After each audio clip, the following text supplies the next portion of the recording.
What's up, fight fans? This is Kurt DeVille with Counterpunch Boxing News, and I have some new news concerning Dillian, the Body Snatcher White, and Tyson, the Gypsy King Fury. Get this. Dillian White states that I think that fight between Deontay Wilder and Tyson Fury took a lot out of both men. He says Tyson Fury doesn't seem to be getting any better technically. He seems to be trying to be more of a puncher and trying to walk guys down. But I think that's because he is naturally slowing down now. I think he's naturally slowing down now, and it's probably because of the crunk style or whatever. He's taken a lot of punishment that he's taken a lot of punishment than he's used to. Those are the words of Dillian the Body Snatcher White. Let me counterpunch. I've noticed that when he's been with Javen Sugar Hill, he has been more aggressive. He's been more sitting down on his punches, and he's taken more risk because, but more reward. As you can see between the first fight and the second fight with Deontay Wilder, we've seen the result of what happened.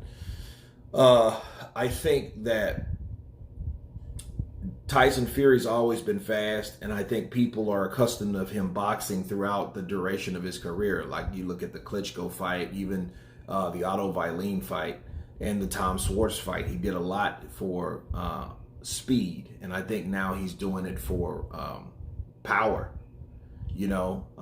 But White, I feel that he's made a good assessment on Tyson Fury. He doesn't look as fast because he's not fighting for speed. He's fighting for something else. It's to knock people out. So so if you're sitting down on punches, they're not going to be blinding fast. They're going to be, they're going to be slower because they're mean more. Look at George Foreman. George Foreman will hit you with one of his shots. You might think, oh, that's slow. But if he hits you, you're going to go. Bars. But I don't think that Tyson Fury is slowing down, though. I think he's always been exceptionally fast for his size. I think that the power just makes him more dangerous. But me saying that, there is a counter to that. Just because he is walking people down, because he does go for the KO, or for at least for Deontay Wilder, I think that what makes the fight between him and Dillian White that much better. Because if you really think about the limit or the limitations of Deontay Wilder, you think about what the few things that he could do and the few things that he done in both fights. You see somebody in there like Dillian White, a guy that can fight on the inside, more dangerous than Tyson, more dangerous than Deontay Wilder. Okay, that has a different fight behind it, because if he tries to walk down Dillian White like that, Dillian White, of course, is going to fight back with a different array of arsenal than someone like Wilder. You have to worry about the jab and the right hand, maybe some other couple wild shots, but they're not really developed, so to say. So that's really the right hand that's done. I don't think the left, I don't think he has much on the left, regardless of what people think. I don't think Wilder has a left hook. I think the left hook is just there. He might throw it, but I don't think it's anything behind it.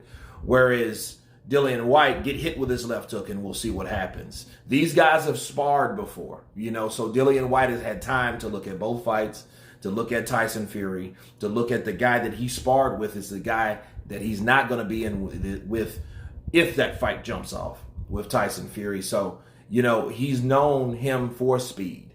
So that, I feel, should be a very good fight. And anybody that you spar with, they're familiar with you. I don't care if sparring is fighting. You say what you want. If a person can kill you in sparring, it's real. Okay? There's not like they're like fake punching you in sparring. No, you're getting hit. Okay? That's how you work on technique, and that's how you learn, because certain punches you get hit with, not or what not to get hit with in the fight to come, in the real deal, without the headgear. Okay? But Dillian White, I feel, he is a guy that knows Tyson Fury. He's a guy that wants to get in there with him, and I would love to see the fight. But is he slowing down? No, he's not slowing down. He's not slowing down. I don't see that as the case. I think his punches, he sits down on his punches, so he has to throw less of them.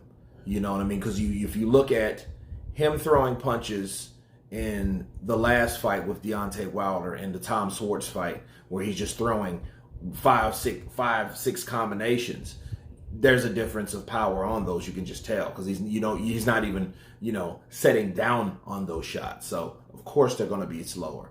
But I think that's just a perception because of the power. But anyway, you guys tell me what you think of Dillian White saying that Tyson Fury is slowing down naturally because of age or whatever. Of course, please subscribe. And you guys been Counterpunch. Peace.